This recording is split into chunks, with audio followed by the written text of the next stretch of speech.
మనం నమ్మే దేవుడు ఎక్కడో విగ్రహాల్లోనే కాదు, మన మధ్య నడిచే దైవంగా తిరుగుతాడని చెప్పడానికి కంచి పరమాచార్య స్వామివారే నిదర్శనం. డాక్టర్లు చేతులెత్తేసిన, మృత్యువు ఇంటి తలుపు తట్టినా కేవలం ఒక చిన్న సంకల్పంతో ప్రాణాన్ని నిలబెట్టగల అద్భుతం ఈ కథ. ఇది కథ కాదు, శ్రీ చంద్రమౌళి గారి మేనమామ కుటుంబంలో జరిగిన ఒక అద్భుతమైన యథార్థ సంఘటన. అసలు ఆ రాత్రి ఏం జరిగింది, ఆ మాంగళ్యం వెనుక ఉన్న రహస్యం ఏమిటి తెలుసుకోవాలంటే ఈ వీడియో చివరి వరకు చూడండి.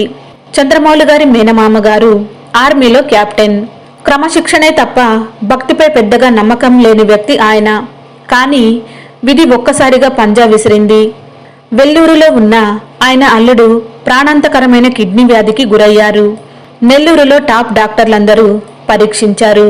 ఫలితం శూన్యం. ఇక మేము ఏమీ చేయలేము, కాలం కోసం ఎదురు చూడడం తప్ప అని తేల్చి చెప్పారు. ఆ మాట విన్న ఆ యువతి తన భర్త ప్రాణాల గురించి తలుచుకుంటూ కన్నీటి పర్యంతమవుతూ ఆ రాత్రి నిద్రలోకి జారుకుంది. సరిగ్గా అర్ధరాత్రి ఆమెకు ఒక వింత కలలో సాక్షాత్తు కంచి పరమాచార్య మహాస్వామి. శాంత గంభీరమైన ఆ రూపం ఆమెను చూసి, అమ్మా, నీ మంగళసూత్రాన్ని నాకు ఇస్తావా అని అడిగాడు. ఉదయం లేవగానే ఆమెకు ఒళ్ళు గగురు పొడిచింది. ఇది కళా నిజమా అని ఆలోచించలేదు. స్వామివారు అడిగారంటే ఏదో అంతరార్థం ఉందని భావించి వెంటనే తన బంగారు మాంగళ్యాన్ని తీసి దాచిపెట్టింది. పసుపు తాడు కూడా దొరకని ఆ సమయంలో ఒక దారానికి పసుపు కొమ్ము కట్టి మెడలో వేసుకుంది.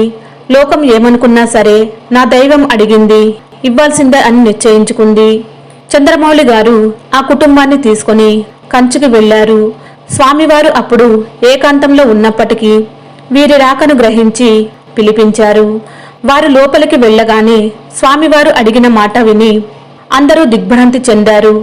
కలలో అడిగినట్టే స్వామివారు, అమ్మా, తీసుకువచ్చావా, ఇటు ఇవ్వు అన్నారు. ఆమె కన్నీళ్లతో ఆ మాంగళ్యాన్ని సమర్పించింది. వెంటనే స్వామివారు ఒక యాపిల్ పండును తెప్పించి ఆ రోగి వైపు తీక్షణంగా చూస్తూ, నీకు ఏ ప్రమాదం లేదు, వెళ్ళండి అని దీవించి ప్రసాదం ఇచ్చారు. అక్కడితో ఆ గండం గడిచిపోయింది.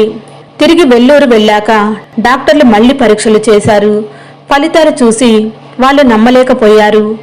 సంపూర్ణంగా పాడైపోయిన కిడ్నీలు ఇప్పుడు నూతన జవజీవాలతో పనిచేస్తున్నాయి అని, ఇది కేవలం ఏదో అతీంద్రియ శక్తి వల్ల మాత్రమే సాధ్యమని ఆ సైంటిస్టులే ఒప్పుకున్నారు.